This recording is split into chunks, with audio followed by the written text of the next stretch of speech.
үстірт сезімталдықты анықтау әдісі. Бірінші біз жанасу сезімін анықтаймыз. Ол үшін қолымызға әртүрлі зат алып, науқастың симметриялық бөліктеріне тигіземіз. Симметриялық бөліктеріне осылай тигізіп шығамыз.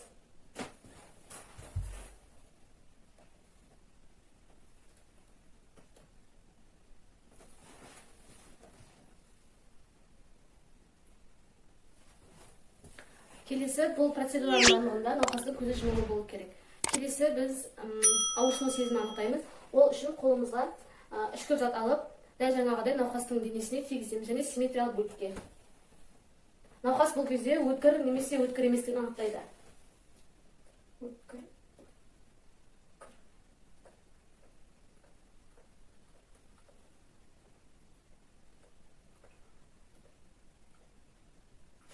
Және аяқ бөліктерін жасаймыз.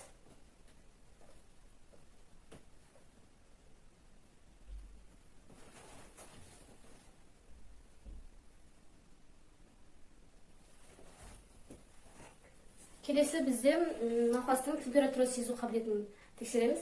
Ол үшін екі пробирка алып, біреуіне жылы су, біреуіне салқын су құямыз. Науқастың көзі жұмған күйінде температураны сезу қабілетін тексереміз.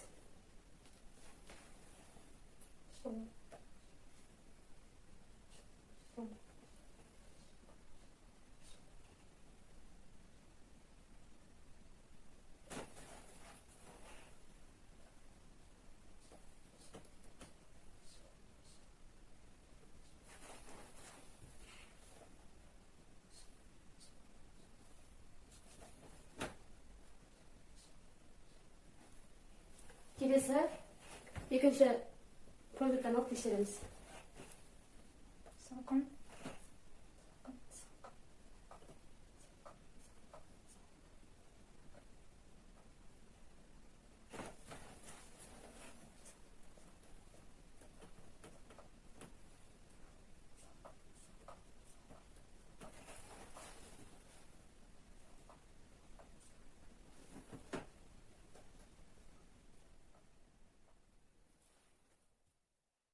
Келесі бізде терең сезімталдықты анықтау.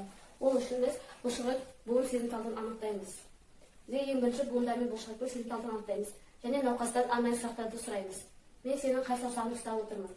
Саусақ. Оны қай бағытта қозғалттым? Жоғары. Осындай сұрақтар арқылы барлық буындарды Саусақ. сұрап шығамыз. Төмен. Және аяқ буындарын. Бірінші саусақ. Төмен. Аяқ. Төмен. Жоғары. Осылай сұрап шығамыз. Келесі бізде діріл сезімталдығы болып табылады. Ол үшін арнайы камертонды аламыз. Яғни науқастың қақ сүйектерінің үстіне қою арқылы дірілдің сезіліп сезбеуін анықтаймыз. Иә. Иә. Иә. Иә.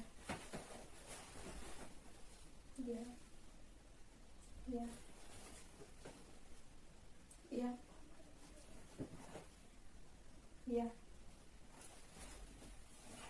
Осылай анықтап шығамыз. Келесі бізде бұлшықет буын батыру сезіну сезін анықтау болып табылады. Ол үшін науқастың әр жерлерінен батыру, яғни қолмен немесе арнайы құрал арқылы жаншып батырамыз. Иә. Яғни ол науқас ауруды сезіну қажет.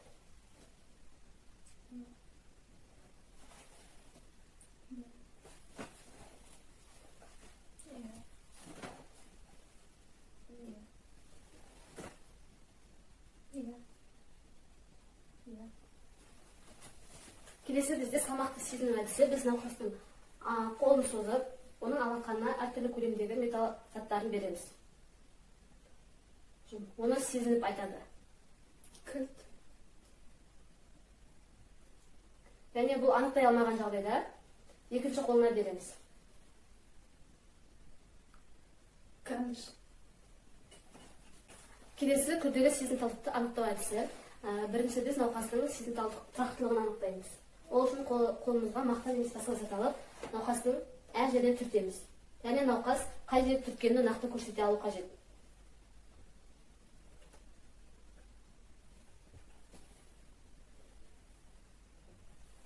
Бұл сезімталдық тұрақтылығын анықтау әдісі. науқасы болып табылады. Келесі бұл дискриминациялық сезімді анықтау болып табылады. Ол үшін бізге арнайы вебер циркулы қажет.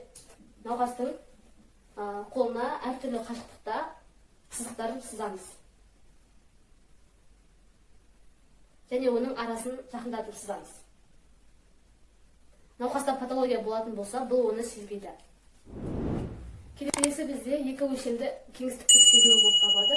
Ол үшін науқастың қолына әртүрлі цифрлар немесе геометриялық фигуралар сызамыз. Науқас оны айтып беру қажет. Бір. Шеңбер.